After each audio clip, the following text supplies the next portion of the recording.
Hello, welcome to our next segment of Made with Love from My Home to Yours. Today I will be showing you how to make your very own painted wooden ornament. So first thing you'll need is to find a piece of wood for this creation.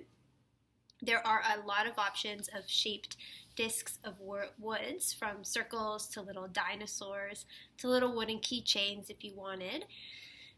You might also find something that you want to use at the dollar store, or perhaps you have a woodsy person in your life that can saw down and sand a wooden coaster for you to use.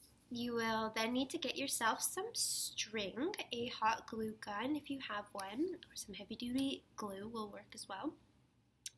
You will need some paint and then your child if you'd like to do this craft together.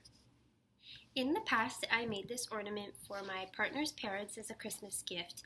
I painted 3 small snowmen that represented their 3 sons.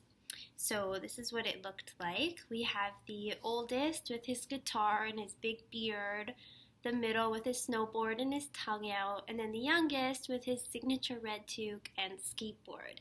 It was so much fun making snowmen come to life in this project. And now it's an ornament that they'll hang on their tree every year, so that's really special. But this project doesn't have to be made into an ornament for a tree. It can also be a little door hanger, a piece of art to hang on in your window. It can be a drink coaster, or just a piece of art that you like to put out during the winter months to bring you some joy. Today we are going to be painting a snowman together, and I will give you some tips on how you can include your child in this craft as well. But you can really paint whatever you'd like on these pieces of wood. There's a lot of space for you to be creative with this craft.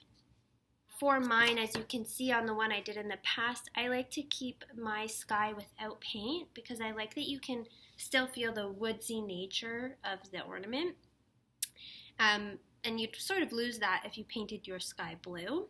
But if you're interested in painting the entire thing and keeping the wood look, you can use watercolor paints or just add a little bit of water to the paint you already have, and then your paint will be less thick and you'll see the wood grain through your paint. So once you have your piece of wood, you can follow along with the paint videos that I will be providing, or you can paint whatever you'd like. But we're going to start off by painting the snowy ground about 1/4 of the way up our piece of wood.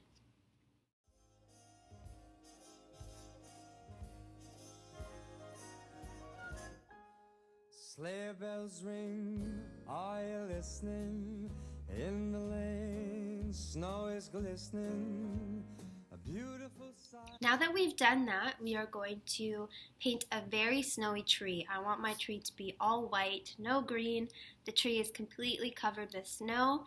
Beautiful sight, we're happy tonight, walking in a winter wonderland. Gone away is the bluebird, here to stay is a new bird.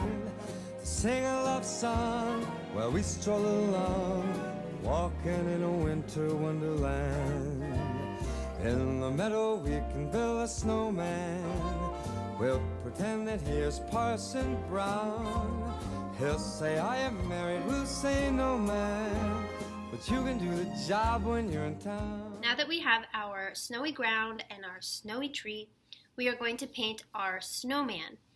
I have no little friends to help me paint this, but for those of you who have kids you want to include, they can actually make fingerprint snowmen. So if you paint their thumb white, this can be the body of the snowman, and then the index finger, you can paint that white as well, and it could be the snowman's head. So they can then stamp their very own finger snowman.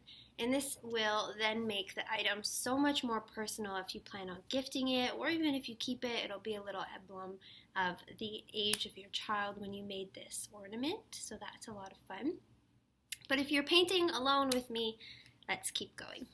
Later on we'll conspire as we dream by the fire to face unafraid the plans that we made, walking in a winter wonderland.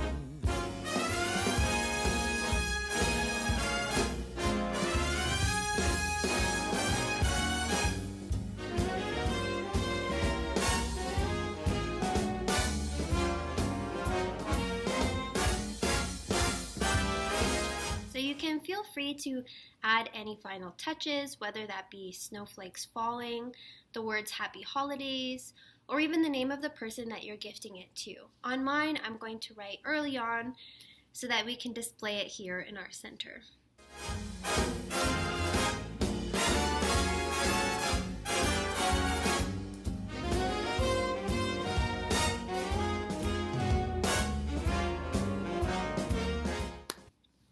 After our ornaments have dried, if you'd like to be able to hang it, then you will now need your string and your hot glue or heavy duty glue. But if you'd like to keep it as a coaster or a piece of art to lay out, then you can skip this step.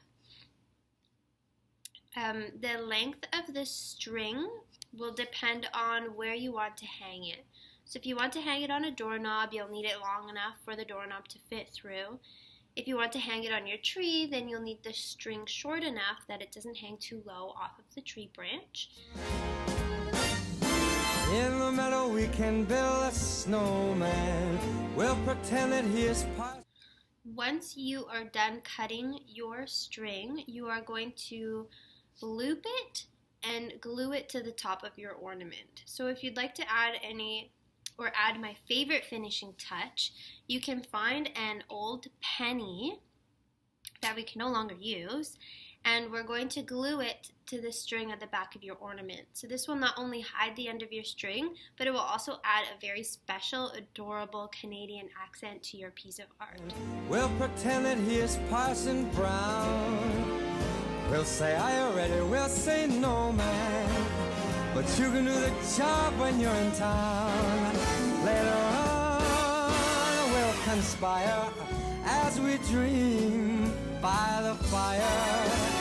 To face unafraid the plans that we made, walking in a winter wonderland. Once dry, you will have this beautiful nature-inspired piece of art to bring you or a loved one joy throughout the cold winter months. I hope you enjoyed this session.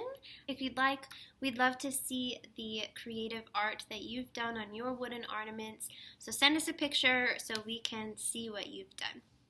Have a great one. Wonderland, walking in a winter wonderland.